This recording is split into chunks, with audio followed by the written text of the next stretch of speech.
Buen día, soy la doctora Ángela y en este video vamos a hablar sobre el esternón y las vértebras torácicas, que son los huesos que pertenecen al tórax. En el video previo hablamos sobre las costillas que también pertenecen al tórax y abajo les dejaré el link para los que quieran estudiar ese tema. Empezaremos a analizar el esternón y como podemos apreciar en la imagen, este hueso se va a encontrar en la porción anterior del tórax y va a estar articulado con las costillas. Va a ser un hueso plano y alargado verticalmente que va a constar de 3 porciones: el manubrio, el cuerpo y la apófisis gifoides. En el borde superior del manubrio se encuentra la escotadura yugular, que es fácilmente palpable en la base del cuello. Lateral a la escotadura yugular se encuentran las escotaduras claviculares, que es donde se va a articular la clavícula para formar la articulación esternoclavicular. La unión entre el manubrio y el cuerpo del esternón va a formar la articulación manubrio-esternal. Esta es una vista lateral del esternón y podemos ver cómo el manubrio y el cuerpo se encuentran en planos ligeramente diferentes. Es decir, no están alineados completamente verticalmente, sino que hay un ligero ángulo.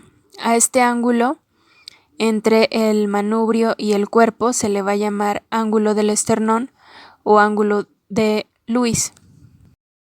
Después tenemos el cuerpo del esternón, que podemos apreciar que es más grande que el manubrio. Y este cuerpo del esternón en los jóvenes va a estar formado por 4 segmentos que van a estar separados por cartílago. Entre la pubertad y los 25 años de edad, estos segmentos, que se llaman esternebras, se van a empezar a fusionar.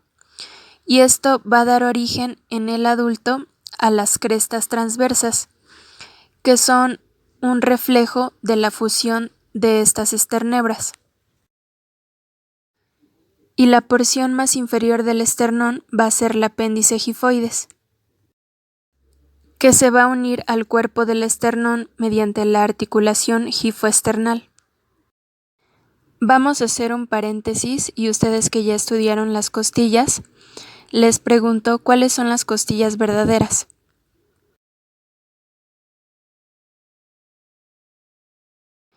Recordemos que las costillas verdaderas son aquellas que se van a articular directamente con el esternón por medio de los cartílagos costales. Y ahora respondan a esta pregunta: ¿cuántas costillas verdaderas tenemos? Tenemos 7 pares de costillas verdaderas, es decir, de los 12 pares de costillas totales que tenemos, solo 7 pares se van a articular con el esternón. Esta pregunta se las hice para que relacionen de que si tenemos 7 pares de costillas verdaderas, entonces debemos de tener 7 espacios en el esternón donde se tienen que articular. Y estos espacios se llaman escotaduras costales, que están señalados con la flecha. La costilla 1 se va a articular con el manubrio en el espacio que está señalado. La costilla 2 se va a articular en la escotadura costal, que va a estar sobre la articulación manubrio-esternal. Las costillas 3 a la 6 se van a articular en las escotaduras costales que se encuentran en el cuerpo del esternón. Y la costilla 7 se va a articular en la escotadura costal que se encuentra sobre la articulación gifoesternal. Ahora volvamos a la articulación gifoesternal, ya que hay unos aspectos importantes que mencionar de ella. En general, el esternón es un hueso subcutáneo, es decir, que lo vamos a poder palpar con mucha facilidad.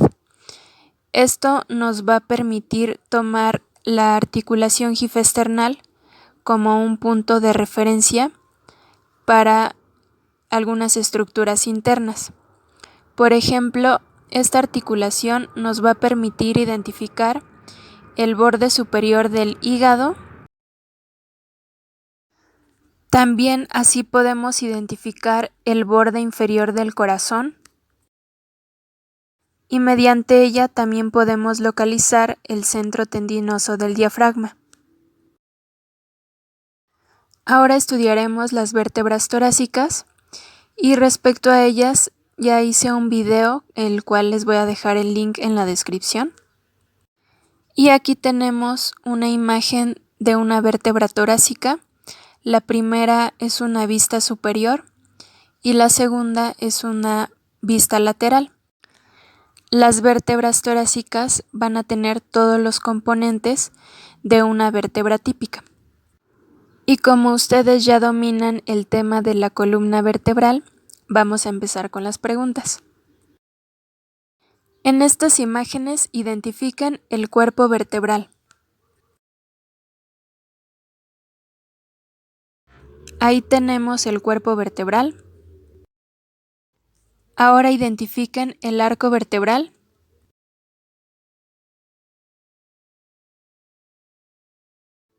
Ahí lo tenemos señalado.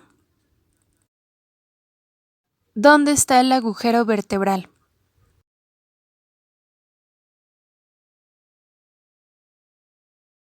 Ahí está la respuesta señalada. ¿Cuál es la apófisis espinosa?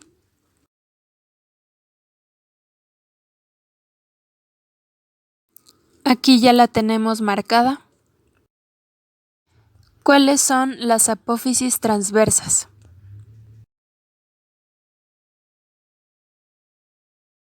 Ahí tenemos a estas apófisis. ¿Y cuáles son las apófisis articulares?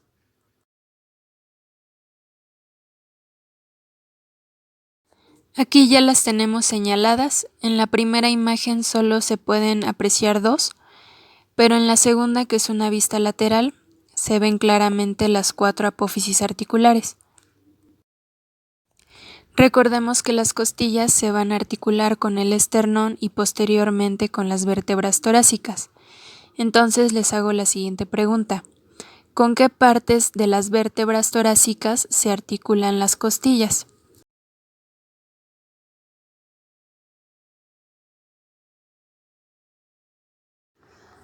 Las costillas se van a articular con 2 partes de las vértebras torácicas, con el cuerpo y con las apófisis transversas. Es por eso que el cuerpo de las vértebras torácicas van a tener unas carillas costales, que es donde se van a articular las costillas. En la segunda imagen que tenemos en la pantalla, que es una vista lateral de la vértebra T6, se puede apreciar que tiene una carilla superior y una carilla inferior. Recordemos que cada costilla se articula con 2 vértebras a la vez, pero tenemos algunas excepciones, como es el caso de la vértebra T1, que va a tener una carilla para la articulación con la costilla 1 y una hemicarilla inferior que se va a articular con la costilla 2. La costilla 2 se va a articular con la vértebra T1 y la vértebra T2. Las otras excepciones van a ser T10, T11 y T12, que van a tener solo una carilla para la articulación con las costillas 10, 11 y 12. Y ya que las costillas también se van a articular con las apófisis transversas de las vértebras torácicas, estas van a tener unas carillas para esta articulación. Las únicas vértebras que van a carecer de estas fositas van a ser T11 y T12, es decir, solo van a estar presentes de T1 a T10.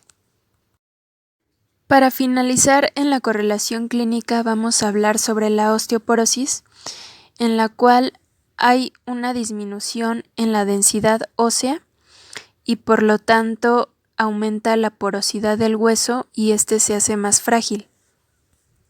Aunque la osteoporosis afecta a todo el sistema óseo, Se ha encontrado que los lugares más afectados son el cuello de fémur, los cuerpos vertebrales, los metacarpianos y el radio. Y respecto a los cuerpos vertebrales, las vértebras más afectadas son las torácicas. En las radiografías realizadas en las fases tardías de la osteoporosis, pueden encontrarse fracturas por compresión. Por ejemplo, en la radiografía de la pantalla podemos identificar que la vértebra tiene una fractura por compresión, ya que hay una disminución en la altura del cuerpo vertebral. Algo más que puede suceder en los pacientes con osteoporosis de la columna vertebral es que hay un aumento de la cifosis torácica.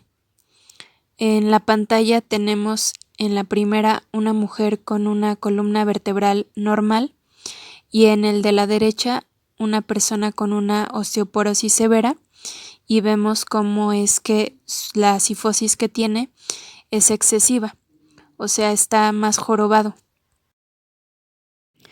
Para concluir, les dejo la siguiente pregunta.